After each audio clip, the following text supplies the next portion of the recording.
dadhabuuni Oromummaa keessaa of mul'u.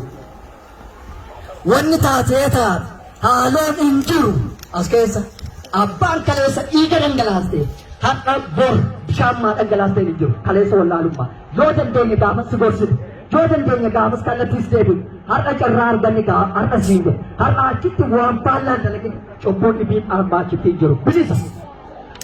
Eegi akkas ta'e bilis taate akka ilma Oromoo tokkootti waan Oromoof ta'uuf Oromoof deemu qeerroon Oromoo jaarroleen haga nam alaa dhiiraan jirtanitti dhimma Oromoo tiksuu ka danda'u haga ganda kanaatti eeguun dirqama malee fedhiillee miti.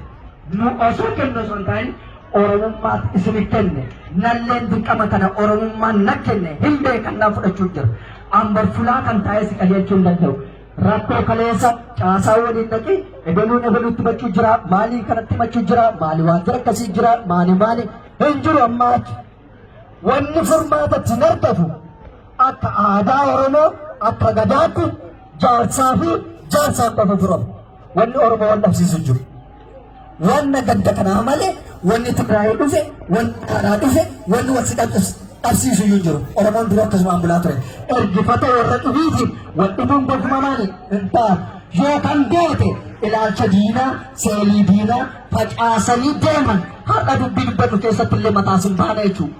Ifaan wadiiro kana achi amma maani warri of beektan illee akka of beektanitti kan hin beekne takalee diinaaf hojjettullee wanni taasisaa warri dhuguman sabaaf illee kalee miidhamaa turte arrabsamaa turte sun seenaadhaan beektee kaleessa hojjette dhiisiiti warra kaleessa wanta dalage yoo jiraatellee hinta tokkin Oromummaan akkasii miti. Dhowwa kadansaa dalagdee hamtuu dalagdaneet arra dirreen bilisa waltuttuquun maan ta'uun dhowwa Oromummaa. Eegii dhowwaa taate armaachoti waan ta'e cufatti karaa cufu waan ta'u waraan bilisummaa Oromoo bira jetanii tarkaanfii asirra jiru duratti akka Oromoon tarkaanfatu gochuun dirqama Oromummaa. Kana isin dhaamachuu fudhattanii isinii galee calleessin ta'an maan as keessa maaltu caasaa diinaa kasiimu kaayyoon kan jedhu jettu waswaasa akkasii qabaanna akka Oromoof hin dhalanne Oromoon deebi. Oromoof namni dhalate wareegamaaf of qopheessa yoo qaran beekin fudhatu lubbuun akka waaqaa jirti. Nuun cufti keenya nuun duuraaf jaan bagasaa jedhu namni jiraataaf hin jiru. Kasichi dhalatu danda'u akka dhalatee miti. Akkasumaani of qopheessanii imtaana beeku of qopheessanii yoo kasi ibsoo wayii bukee wayii garaasiin jirti isinii galle moo dubbii kiyyattis hin taane. Isinii gattee meeroo tokko diina dura ni dhaabbannaa jedha. Diina dura ni dhaabbannaadha. Kaleessa beeki horii bunaa galagalchaa turanii sun aadaa Oromoo miti galagalchaa jiru. Cubbu warri nu ittiin wal falmaa jiru dhiiga wal dhangalaasaa jiru Oromoon tireen tokko du'uu qabu. Isaaf jecha du'u jira isaaf jecha ka du'u jiru waan waaqaan baallaa dalagii jedhuudha.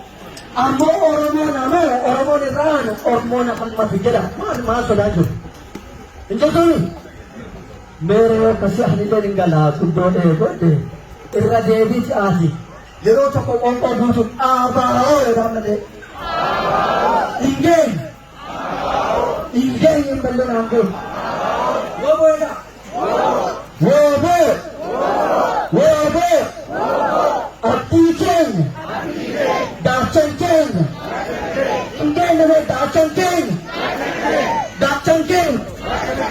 Oromiyaan bilisoomti irraanga. Oromoon waan jedhatee gaabu waan jedhee deebi'een tufa akka saree waan dubbate deebi'een itti gasaa nyaatu jenneeni yaa rabbi irra naasii jifannoo ummata Oromoo. Amine.